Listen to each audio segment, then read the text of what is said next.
Hi everyone, welcome back to the channel. In today's video we are going to be working on as many containers as we can. So we're going to start with this beautiful urn which my parents had just sitting in their backyard and I adopted it.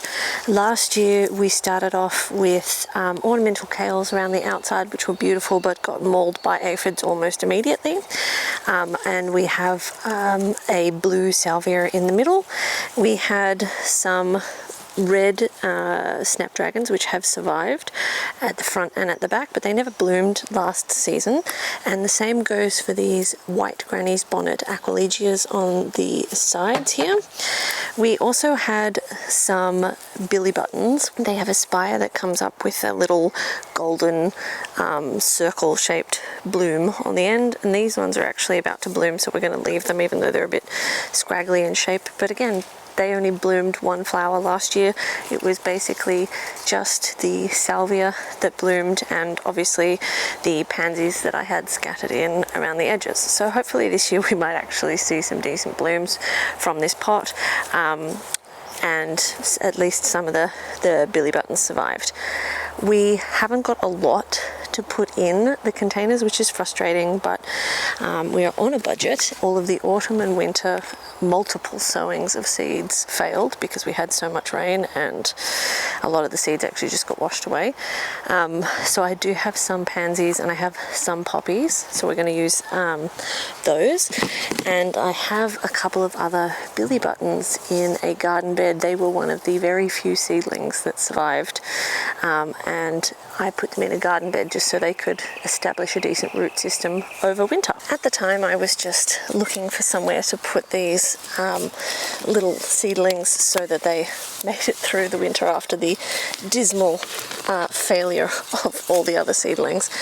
And I don't think I registered that I was putting a row of lamb's ears in here, but they've actually held up and grown really well. So I will pop them in other areas. They won't stay here. These garden beds that we built not that long ago will become flower beds.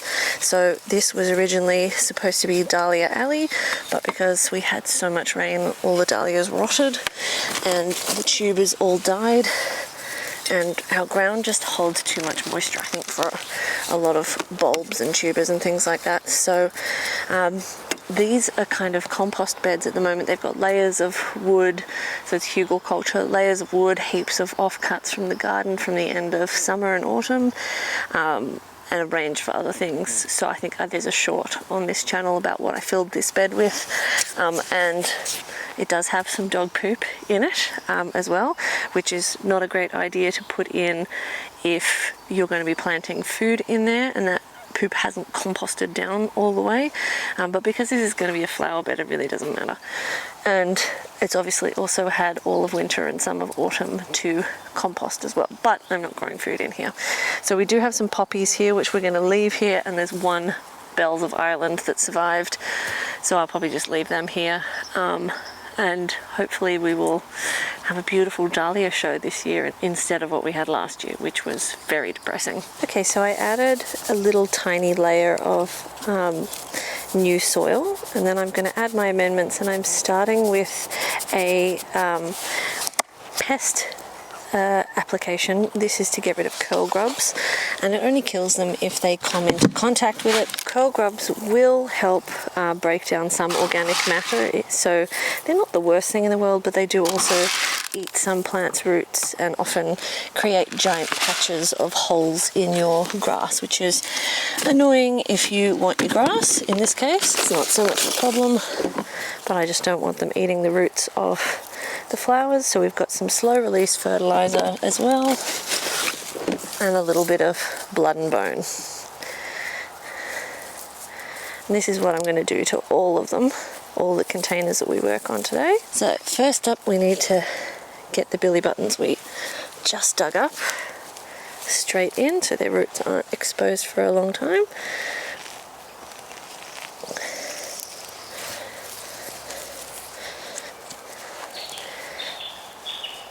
And some areas of the soil in this pot feel more or less root bound than other areas, but we're just going to be working on it because it's not as if we can tip this up and empty out the soil and start again.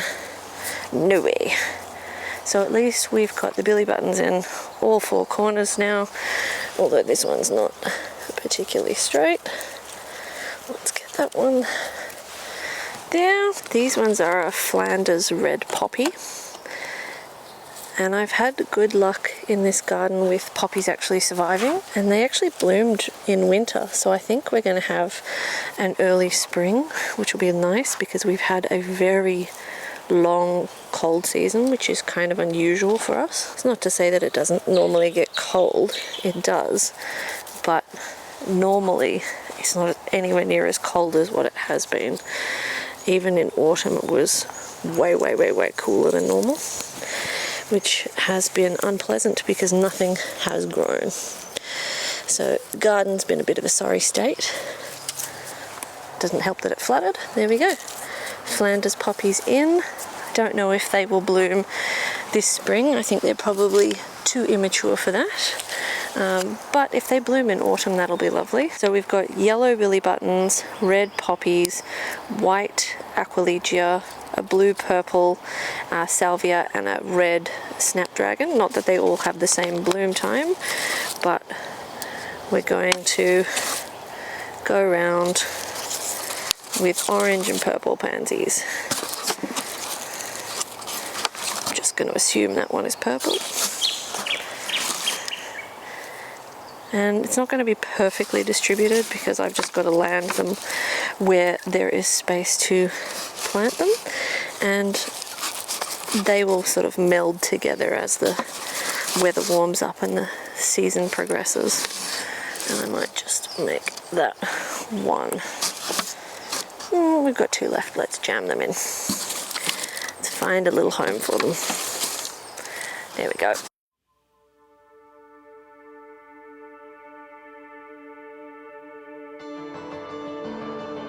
There we go, they're all in, so now I'll just water them in and we'll move on to the next container. The next container we're going to work on is actually one we filled a week ago maybe. This is where we dug up the lemon tree from and then repotted it in here when we cleaned out this garden bed.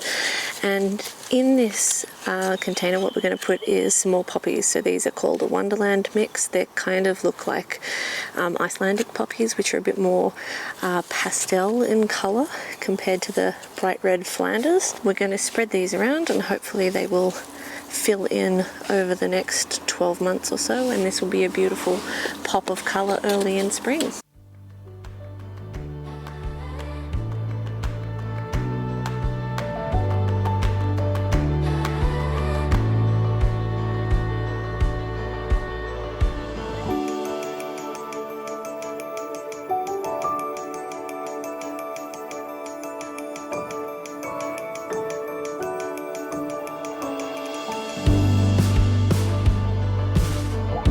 The next container that we need to work on, that I have needed to work on for oh so long, is unfortunately over in this very junky area of the yard.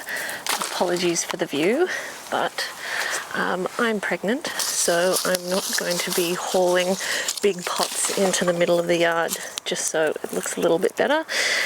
So apologies, but that's why we're over here. This area has become a bit of a diabolical mess because we're partway through building the shed, which means we're partway through finally having somewhere to put everything that doesn't have a home.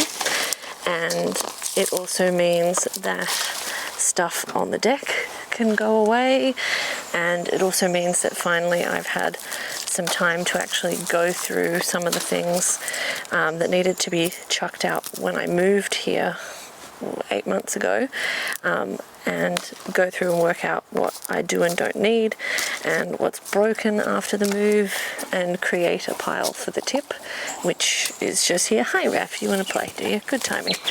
But the tip run won't be till next weekend because I am dependent on having someone with a trailer here to do that, because I don't have a trailer and can't drive a trailer. So again, apologies for the mess, but it just is the way it is. So this is a Washington dwarf navel orange tree, and this is a tree that I have had since I first moved to the south coast, probably nearly 4 years ago. It got put in this pot originally and hasn't been touched since. I haven't fertilized it. I haven't done anything to it. It has just been left to survive on its own. And to be fair, it's done pretty well. Every year except this year, it's produced fruit. Can you take your ball somewhere else, bud? You reckon? You want me to throw it for you? Okay. But yeah, I think it has more than lived out whatever time it can happily live here in this pot. It desperately needs some more soil.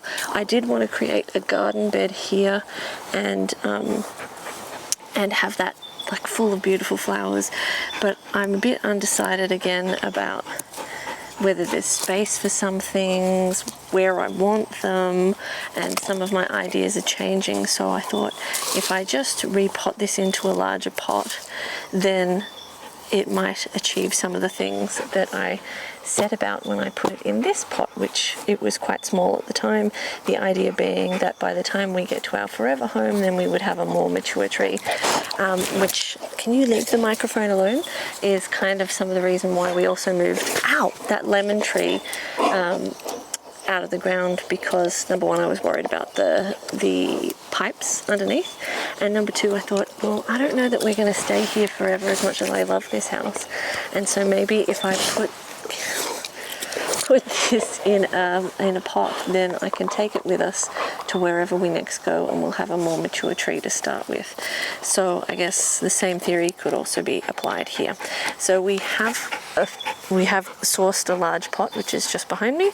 So I'm just pulling out some of the weeds on the surface of this, and then in a sec we're going to get away from the puppy who wants to play, and we're going to move this into a larger pot. So the first thing I did was fill the bottom of this with some offcuts of wood, just to facilitate some drainage, because it is a large pot, and even sitting there empty with all the rain we've had lately, there is a little bit of water accumulated in the bottom, but it is quite a large pot, so you can see why I don't want to try and wrestle this across the backyard by myself.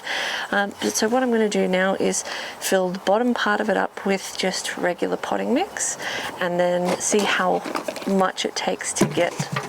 That wasn't a very good idea to put your ball in there. How are you going to get it out?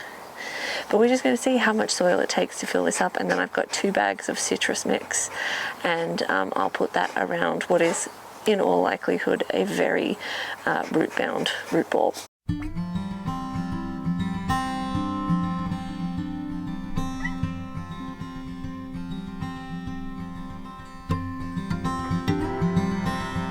Okay, so I think 2 bags should be enough to test the root ball. So let's get the orange tree out. Oh, so many little clover weeds in this one. Let's just see if we can just lift it, if it's that root bound. Yes.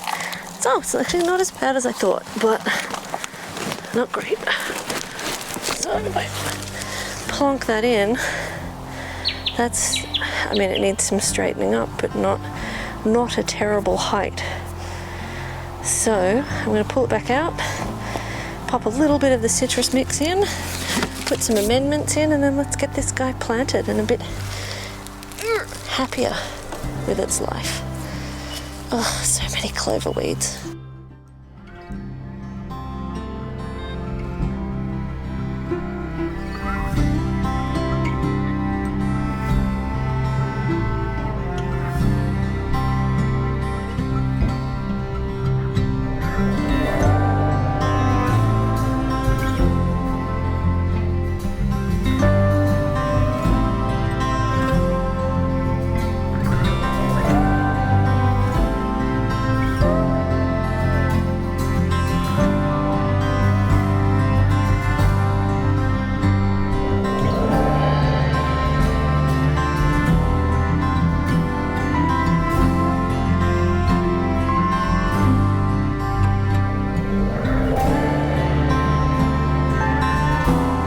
So hopefully this orange tree will be a lot happier now in this pot. And the other day I started another round of cool season crop seeds, and hopefully this time they'll actually take. I bought some, I thought I'd try them from Temu because they're quite cheap, just some planter boxes with UV lights attached to them and try that and see if they work. I don't want to invest in full-blown grow lights. I just would like to be a little bit more organized and maybe start my cool season crops a little bit earlier next year, but between moving and painting, and this year has just been chaotic, although with a baby next season and next year it should also be interesting. But anyway, so as soon as those flower seedlings emerge, fingers crossed, I will plant some more in and around all these other containers that we are planting up. I really don't want to buy any more seedlings. I just want them to actually grow from seed. That's really all I'm going for at this point. I just want some seed success, and at least the days are warming up now. The mornings are freezing still and the nights are really cold, but at least the days are getting quite significantly warmer and we're getting a lot more sun, so that should help. But at least this guy is going to be happier, so I'm just going to water him in, and then I might go and get a drink and some lunch, and then I'll continue on. For some reason the camera just missed that. So we have a Jonathan apple tree here which we planted last season, which did fine, and we had a dwarf red Fuji here that was dead and never emerged, so we just planted a new one. It is a bit wonky, but we'll worry about that when we see if it's alive, because Birdie gave it a good chew, so we'll have to wait and see. And as you can hopefully see, they really need to be moved out of this spot so I can get in there and clean it all up, but I can't move these pots by myself. But at least for now we've got a beautiful show of lavender. I want to move the apples to a garden bed that I'm going to create here once all this giant mess gets moved. So a lot of this stuff, like the tomato cages, I need to start putting in and getting ready. This is the strawberry protector that I took off to clean out the strawberry. That needs to go back on, and we've got numerous containers in here that have now been attacked by weeds, and things like this echium that really need to be potted up a size until I can put it in their forever home. So hopefully we're going to get to some of these this afternoon, but there are things in here that need to get moved into the shed once we have a shed, and there are things like the outdoor umbrella I cannot move by myself. So just waiting for the perfect time, and for some of them they need to go for a journey to the tip. The next two containers we're working on are two Roald Dahl David Austin roses that have been sitting in pots, so stabby, for basically 12 months. I wanted to have them planted at the bottom of the staircase where we're going to position two of the pots, but I hadn't actually got that far. Why is it stuck? And I don't actually have pots that are hugely bigger than the ones that are already in. I just have really stuck in there one size bigger, so that's what's going to have to be. Oh, their poor little roots are coming flying out the bottom. I'm going to have to tear them off a little bit so I can actually get the plant out, because they've been sitting here trying to basically root into the ground because they need and want more space. Come on, out you come.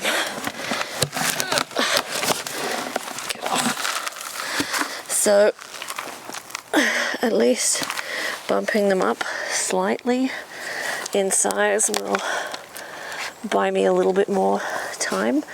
So that's what we're going to be doing for the next two containers, and then after that I'm just going to upsize a few other containers, and then I think that's enough for today, and I'll have to head inside and get a whole bunch of other jobs done. So these are actually a beautiful like a pale apricot flower. They managed really well here despite the fact we live in a coastal zone, and all of our roses had black spot the whole season pretty much, and it didn't matter how many leaves I hacked off, they kept blooming. The only ones that didn't seemingly get black spot are the climbing Mima roses, but these did beautifully, and they're already starting to bud out and start to show their spring growth. So I think this is a great time to get them potted up with a tray underneath, so they can't keep trying to go into the ground until we just sort everything out and get more permanent spots organised. But for now we'll add a little bit more fresh soil and a little bit of fertilizer, and we'll do both, and then I'll pot up a few other things, and then we'll call it quits for today. So I hope you guys have enjoyed watching this video. Really appreciate you hanging out with us, and hopefully we'll see you in the next one.